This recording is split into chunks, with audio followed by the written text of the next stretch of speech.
একটি দেশের পরিবেশ এবং প্রকৃতির সামগ্রিক ভারসাম্য রক্ষার জন্য ওই দেশের মোট আয়তনের 25% বনভূমি থাকা প্রয়োজন।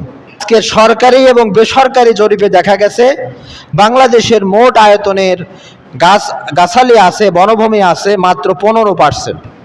10% গাছগাছালি বনভূমি বনায়ন আমাদের দেশে কম।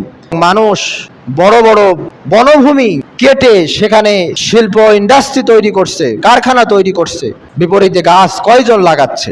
ইসলামে গাছ লাগানোর ব্যাপারে ব্যাপক গুরুত্ব দেওয়া হয়েছে।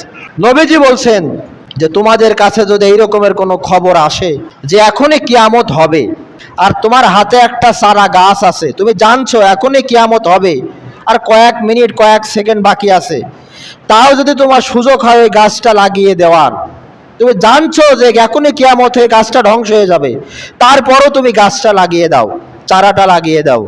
এই হাদিসটা বৃক্ষরোপণ কর্মসূচির উপরে ব্যাপক গুরুত্ব দিচ্ছে। নবীজি যুদ্ধে যাওয়ার সময় বলতেন, খবরদার শত্রুপক্ষের কোনো ফলবান গাছ কাটবা না, কোনো ফসল আগুনে পুড়িয়ে দিবা না। সুবহানাল্লাহ।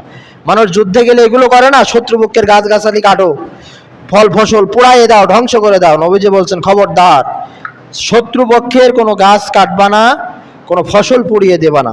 বাংলাদেশ সরকারের একটা অন্যতম স্লোগান গাছ লাগান, পরিবেশ বাঁচান। গাছ আমাদের পরম বন্ধু। গাছ থেকে আমরা অক্সিজেন নিই, যেটি বেঁচে থাকার মাধ্যম। বিষাক্ত কার্বন ডাই অক্সাইড ছাড়ি, যেটা গাছ গ্রহণ করে। যে এলাকায় গাছগাছালি কম, মানুষের সংখ্যা বেশি কিন্তু গাছের সংখ্যা কম, মানুষ তো প্রতিনিয়ত শ্বাস প্রশ্বাস নিচ্ছে, কার্বন ডাই অক্সাইড ছাড়ছে দূষিত, এটা তো গাছ গ্রহণ করতে হবে। গাছের সংখ্যা কম হলে এমনিতেই যে পরিবেশের ভারসাম্য নষ্ট হবে এ তো বোঝাই যাচ্ছে।